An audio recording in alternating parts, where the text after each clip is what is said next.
welcome back to my channel, or welcome if you are new. In today's video we are going to be going over the budget for the third week in the month of August here. We're going to be seeing what I actually spent compared to what I budgeted. This is going to be my week 3 budget results video, so if you are interested in seeing how I did, just keep on watching. So I'll be honest, typically when I sit down to film these videos, I do a little bit of prep work before I turn on the camera.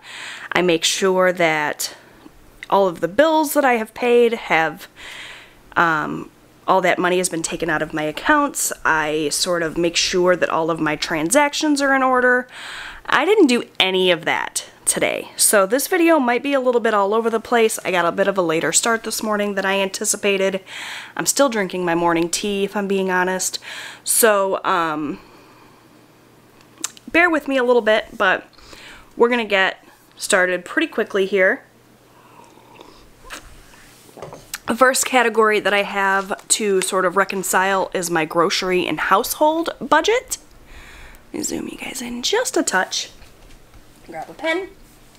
So I budgeted $180 combined for this grocery slash household line item.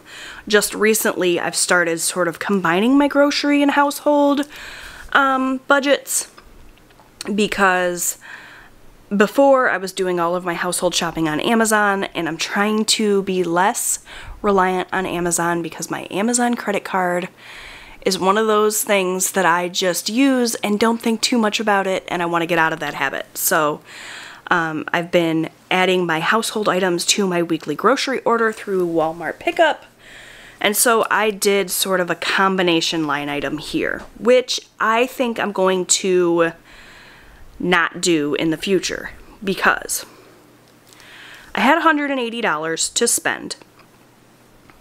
150 of that technically was grocery, 30 of that was household. I stayed under budget. If you can see here, my handwriting is incredibly sloppy, but I spent $163.20, which means I'm under budget. However, the only household item I bought was a $2 bottle of body wash.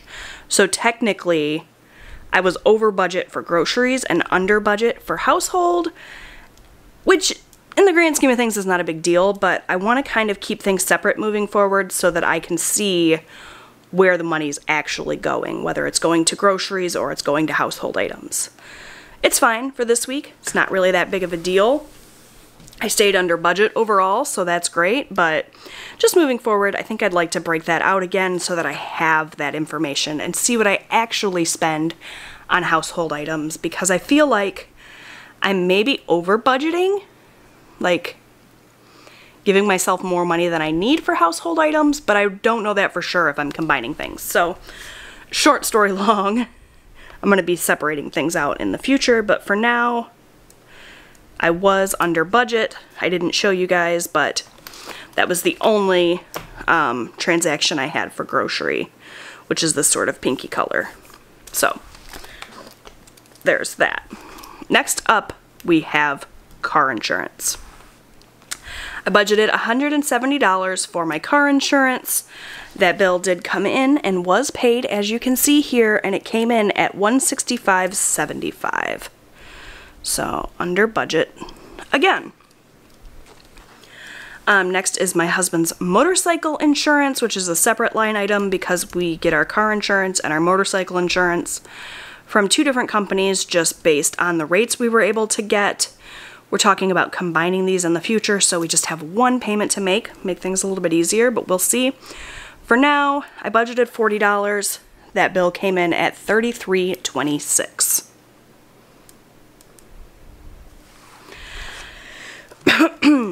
Next up, we have DTE, which is actually a bill from next week's pay period, but because I had extra money this pay period, I went ahead and planned to pay a couple of bills for next week just to get myself a little bit ahead. So for DTE, I budgeted $200. As you can see here, I spent exactly $200. So that's good. Trying to get through this kind of quickly. Michigan gas, I budgeted $40, and again, that came in just as expected. Focus camera, there you go. at $40. All right, here's where things get a little hairy. I just recently got a question, and it was pretty timely because this scenario happened to me this week. What do you do if you budget for a bill for the week, but then when you go to reconcile your budget, that bill hasn't come out yet or hasn't been paid yet? In this case, I planned to pay my Discover payment, and that statement for my Discover card hasn't cut yet. I always go in and make my minimum payment pretty much immediately after the statement is available. I don't wait until sort of the end of the period and pay it on its due date. I try to get it paid immediately so that it's taken care of. The last thing I ever want to do is not get a minimum payment in on time. So as of right now, while I'm filming this, this has not come out yet. And when I answered that question, I said what I probably would do would be just to zero this out and then include it in the following week's budget, which I absolutely could do here. But if I zero this out, then when I go to do my math at the end, I'm going to be way under budget. And typically what I do with the money that I have kind of left over after everything's paid is I make an extra debt payment.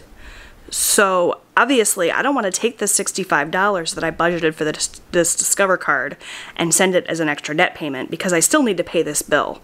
So how I'm going to handle that this week is I'm actually going to write this in a different color ink. Typically I use black ink for being under budget.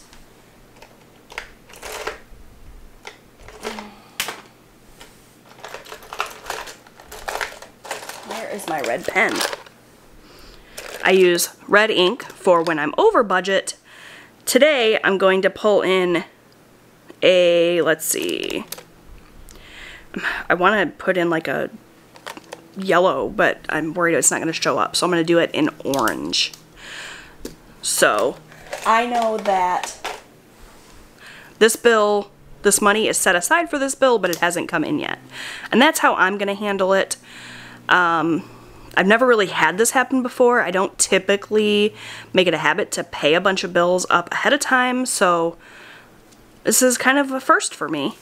So we're going to just do it this way. And I will know when I look at that, okay, so when I reconciled my budget, that money hadn't come out yet, but it's kind of dog-eared to go out when that bill comes in. So you can see here I have my little transaction sticker in here, but I don't have an amount, and it's not checked off because it hasn't been paid.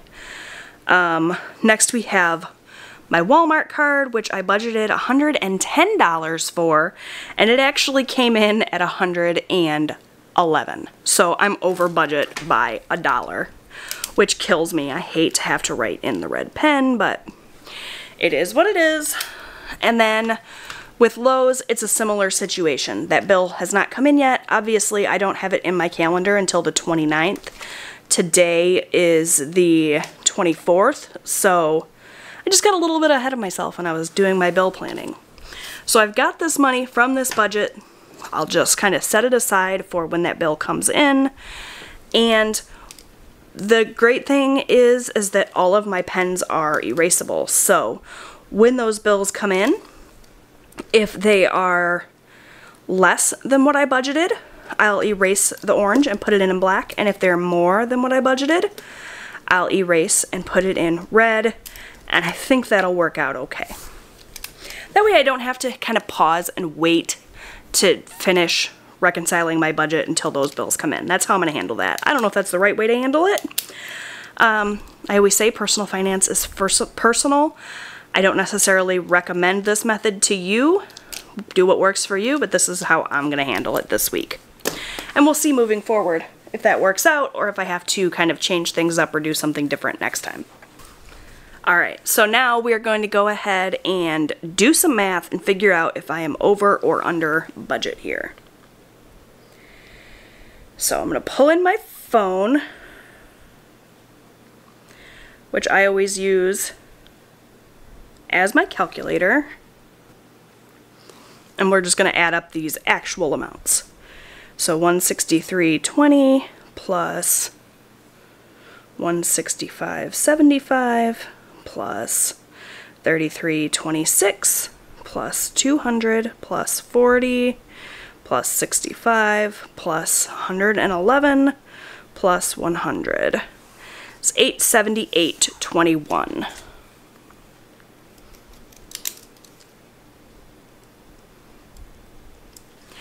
So I'm going to take that 905 that I had budgeted. I'm going to subtract this 878.21. Oops, or I would if I wasn't such a klutz here. 878.21. And I am $26.79 under budget. So I'm just going to make a little note of that here. Now again, these two bills haven't actually come out. So if they come in a little bit higher than what I budgeted for, this amount here will be less. So I need to keep that in mind when I'm talking about trying to make an extra debt payment, that maybe I don't need to be so overzealous and send all of this extra money just in case I need it.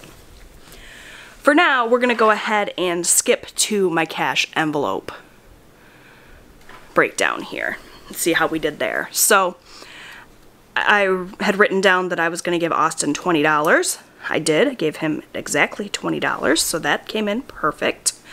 For my husband's spending money, I gave him $40. I don't ever ask him for anything back. If he has anything left from that $40, he'll just roll it over into next week. Alright, so next up we have my personal spending, and I pretty much spent that $40 immediately upon receiving it. Made a payment to Afterpay, so I sent that $40 to that. And you can see here that in my little cash envelope here, my spending envelope is empty. I went ahead and took that cash out of my spending envelope and just put it right into my to-bank envelope here in the back, or you could see if I was in frame, there you go. And then throughout the week, if any of my spending categories here I needed to use my debit card or a credit card for, I would just then take the cash and put it in my to-bank envelope. This money then gets deposited back in the bank to cover it. That's how I handle that when that happens. So that's that. I did spend $40. Next up, I have miscellaneous. I have a little green sticker here to write in my miscellaneous transactions, but you guys, I just didn't write anything down this week for miscellaneous. I just sort of pulled the cash out as needed and didn't think too much about writing everything down for you, so I apologize. I actually don't know how much miscellaneous money I spent. Let me zoom you guys out a little bit so you can see this better. So I'm actually just going to go into my miscellaneous envelope and count up what I have left so I can figure out what I spent. I like to write things down and be a little bit more organized, but like I said, I didn't do any sort of prep work this week. I wasn't super organized this week.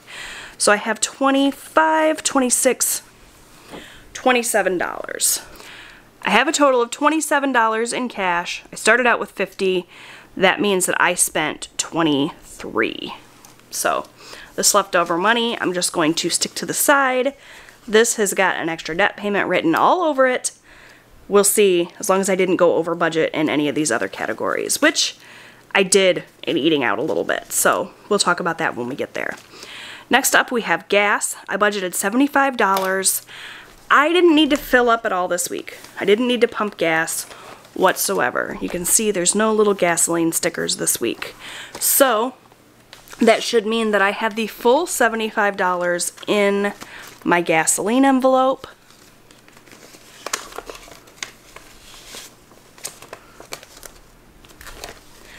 $20, $40, $50, $60, $75, which I do. This money does not go in the pile for an extra debt payment. This money will go into my little accordion folder where I have my sinking funds, and it'll go into my gas sinking fund.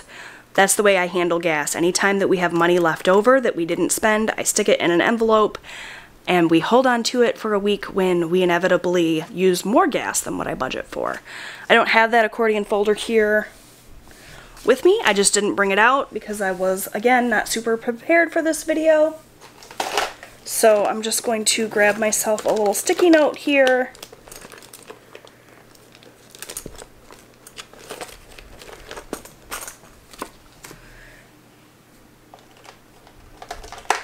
write myself a little note. This is for gas. Just so that when I go to deal with all these little stacks of cash I've got everywhere, I know that that's what this is for. So that's that. I'm going to set that off to the side. So even though I didn't technically spend any money in terms of gas, I did take this money out of my budget and put it into savings. So I'm just going to mark that that was $75. Lastly, we have eating out. So we did a metric ton of eating out this week.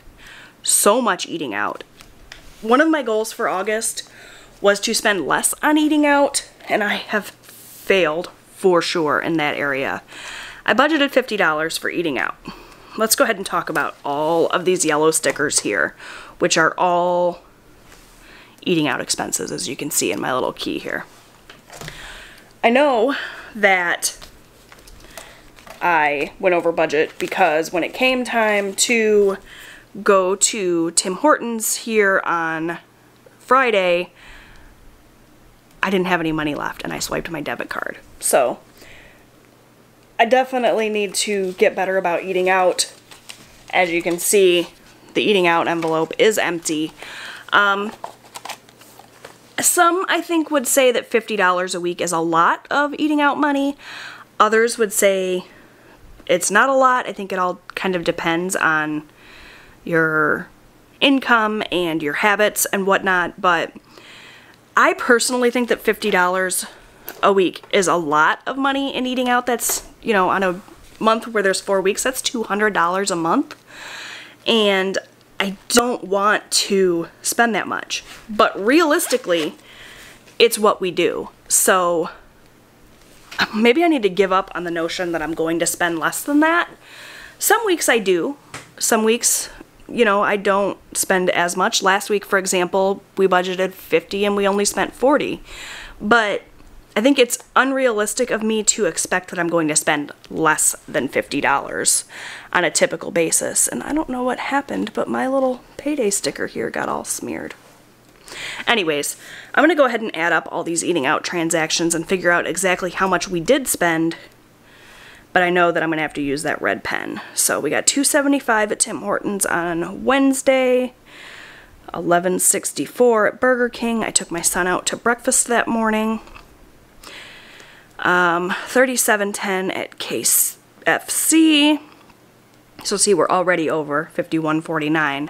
And then we went to Tim Hortons after that, and I'll be honest, we actually did more eating out over the weekend, but my husband used his spending money to cover that so that I wouldn't have to go further over budget with my eating out. So the eating out this week was out of control. $53.81 is what I spent. So it's not too bad if you think about it in terms of that, like it's only $3, but also there was more eating out that I didn't include in this budget. So my husband took care of it. So definitely no bueno there. All right, let's go ahead and add this up. 20 plus 40 plus 40 plus 23 plus 75 plus 53.81 is $251.81. So because I didn't spend quite so much in miscellaneous, it covered this little bit of overage here, and I'm still under budget for the category. But I definitely need to take this, some of this extra money here that I had set aside for this extra debt payment, and I need to cover this overage in my bank because I used my debit card. I need to be able to put this $3.81 back to cover it. So I'm going to take that out of here. I don't have exact change, so I'm just going to take this $5, stick it in my 2-bank envelope, and we'll call it done. A little bit of extra money will just go into my checking account cushion. And so that took my amount that I'm able to send to debt down a little bit, but you know, it is what it is. So, what do I have left here? $20, $21, $22 under budget here, we'll just say. The math isn't going to totally add up here, but I know what it is, and that's all that really matters. So, we're going to set this back off to the side and complete this. As with all of my reconciliation videos, you guys already know, this right side went just as expected. It always does. So, I did spend 85, 25, 25, 25, 75. If you don't watch my budget videos, typically you won't know, but these are my sinking funds. I've just added some money into these various categories, and that was $230. I did make my debt snowball payment of $128, which paid off my Capital One card. If you guys missed my debt snowball update, that was exciting. We're going to hold off on doing the extra debt total because I do want to send a little bit of extra money to debt this week. And then for savings, I did send $50 to savings. Okay, so that takes care of that. That was all as planned. Now what do I want to do with this extra money? So technically, $26.79 plus $22, I have $48.79 that I could send off as an extra debt payment. Because these bills in orange here haven't come out yet, I don't want to send that money just in case these bills come in as higher than what I expected. So I think what I'm going to do this week is just send the extra $22 from cash, and if these bills come in and they're less than what I expect, and I do have money left over here, that I'll just stick back in the bank, and that'll be part of my checking account cushion as well. I always have more money in my bank than what I need to take care of my bills. I have a cushion just in case something comes up. So this will just pad my checking account cushion a little bit. I think my cushion's at like $500 right now. So, yeah, I think that's how I'm going to handle it. So this extra debt payment this week is going to be this $22, which is great. I mean, any amount of extra money that I can send to my credit cards is awesome. So I didn't budget for it, but I'm going to send $22 extra, which means in debt this week total, I will have sent, once I make this payment, which I'm going to do immediately upon ending this video, $150, which is awesome. So our extra debt total this week is $150. This $22 will be going to my State Farm credit card, which is the card we are currently working on with our debt snowball. This stack of cash here will go in my cash envelope. Not my cash envelope, my sinking fund for gas. And all of my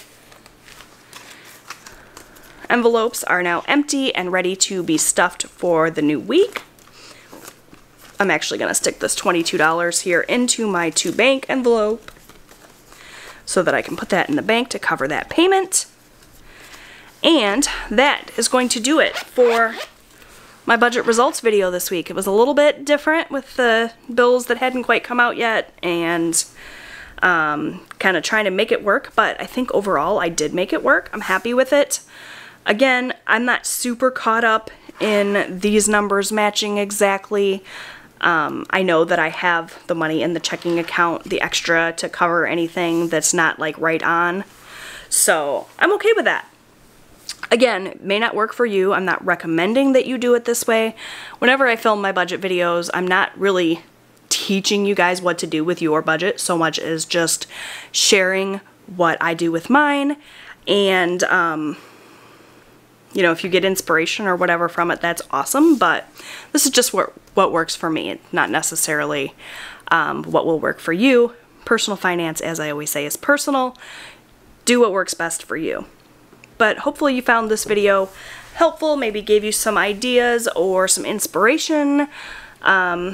It definitely helps to keep me accountable, which is why I keep doing these videos. I'm loving sharing my journey with you guys. So thank you so much for watching. Give this video a thumbs up if you liked it. Don't forget to subscribe so you can check out all of my other budgeting videos as well as my other lifestyle content. I'd love to have you back, and I'll see you guys in my next video. Bye guys!